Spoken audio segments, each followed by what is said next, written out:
Um, First, I want to tip my hat off to East Carolina for playing a 60-minute ball game.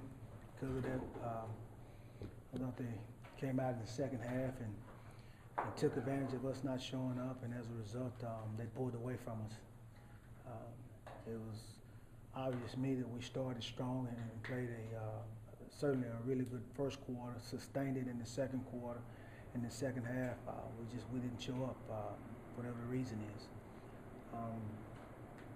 You know, when you look at those young backs, I thought came in and stepped in. Although their numbers weren't great, I thought they played strong and did some positive things.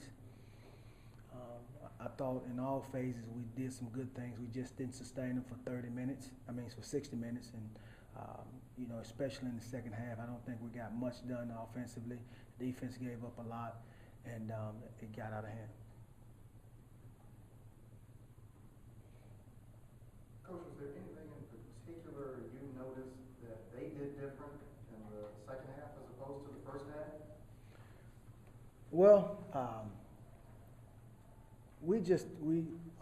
defensively, we just got to tackle better. Offensively, again, we didn't generate any offense to sustain any drives or put together any drives that could help balance their attack. And, they got going. They got some confidence, and you can tell the way that they were playing.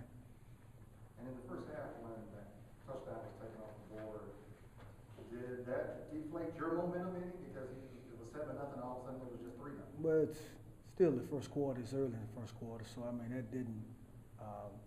Certainly we would have loved to have 7 as opposed to 3, but at the end of the day, we still had close to 4 quarters to play. Did you feel as though the pass that Skyler threw that was intercepted to get returned to 9 was at the turning point of the ball game? I don't know if it was a turning point, but I certainly believe that it had an impact on the game. We had a opportunity to get him off the field, which I think led to one of the early scores, and we got a penalty with Bakar in terms of roughing the passer, which I thought gave them some momentum, and then they went from there to score, which if we didn't have the penalty, we'd get them off the field, and we're in position to get the ball and go the other way.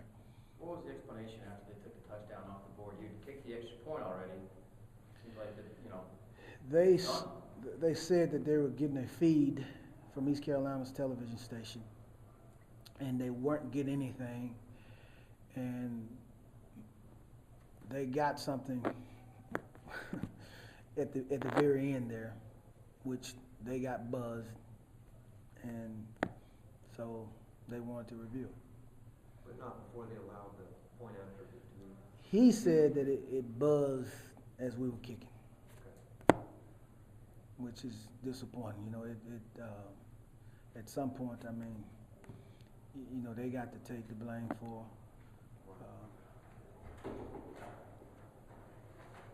Larry, talk about Skylar Jones coming in probably a difficult situation, how he did early and how difficult that is for someone to be thrown in. When you say difficult, what do you mean? Just for having not played all year. Yes, but that's why it's critical whether you're playing or not. When you're at practice, you got to get mental reps. You may not get all the physical reps, but mentally, you got to be able to, process what's going on both in the meetings as well as on the field. With him being a fifth-year senior, he should know how to prepare and position himself to play. Simply because you never know when that opportunity presents itself. And you hear young men all the time. When they're not playing, they can easily, turn the other way in terms of not truly being focused on what's going on. And when they get their shot, they're not ready for it because they haven't been, locked into what's going on mentally. But being that there was a couple of days in practice where he got every rep at quarterback, both the ones and twos, because our quarterbacks were beat up. So he got a lot of repetition to prepare himself heading into this game. When did you tell him he was starting? Well, it became obvious to us after, a young quarterback didn't practice much on. He didn't practice at all on Tuesday and didn't practice much on Wednesday. And to ask him to go out and play winning football when he hadn't practiced as young as he is, I don't think was fair to him or his team. So Skylar knew as early as Thursday that he was Yes. starting out? Well, he hadn't been told that until Friday, but in our minds, we wanted to, hold off until Okay. we He felt was laid that. out in the end zone. So what is his status next week? And obviously you've got some more rejiggering to do at quarterback. Well, not necessarily. Taylor's our starting quarterback, and that's kind of where we are. Certainly, Skylar has opened our eyes, and we'll look to see, what we can do with him as we go down throughout the rest of the season. Because he made some of the best throws you've had at quarterback this season during the game. He's also made some of the worst, and so we look at both. We just can't sustain some of the things that happened out there. I don't want to take away from how he played because he did do some good things, but some situations that we could just throw it away as opposed to throwing it and hoping that someone catches it. Anybody else? Coach, you talk about your young receivers stepping up a little bit today. I'm gonna hold judgment on that because I hadn't seen the film. I know we were inconsistent at times. We dropped a few balls that would have kind of made a difference in terms of maybe moving the change or, turning the field. But again, I have seen growth in that group, and I think that they have over the past, weeks, that they have consistently gotten better. But we need them to be consistent in productivity that will allow our offense to generate more and do more as we go forward. Maybe just talk about the challenge you had. You didn't have your top two quarterback, your top two running backs were out. Rucker's out. I mean, you had a pretty tough hand though. Yeah, there's no need to cry. We're going to play the hand that we were dealt. We're going to play with the guys. Again, I thought Octavius and Joe have certainly said, play me more, coach. And with their performance out there tonight, they didn't have big numbers, but they were steady. They ran strong.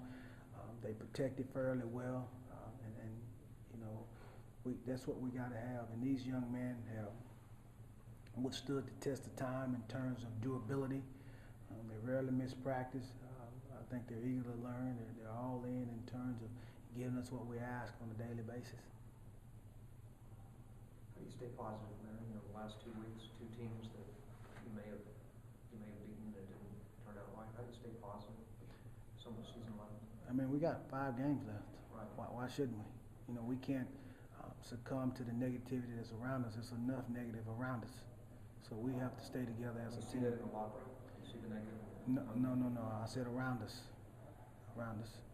We're going to stay positive as a team. That's, what I don't think you guys are seeing clearly is how these guys come out and fight each and every week in battle and for victory. And we got to be able to sustain that commitment, that sacrifice, and that accountability to our next win. And I will stand before them strong and continue to challenge them to be committed to finish this season in a way that allow us to gain some momentum.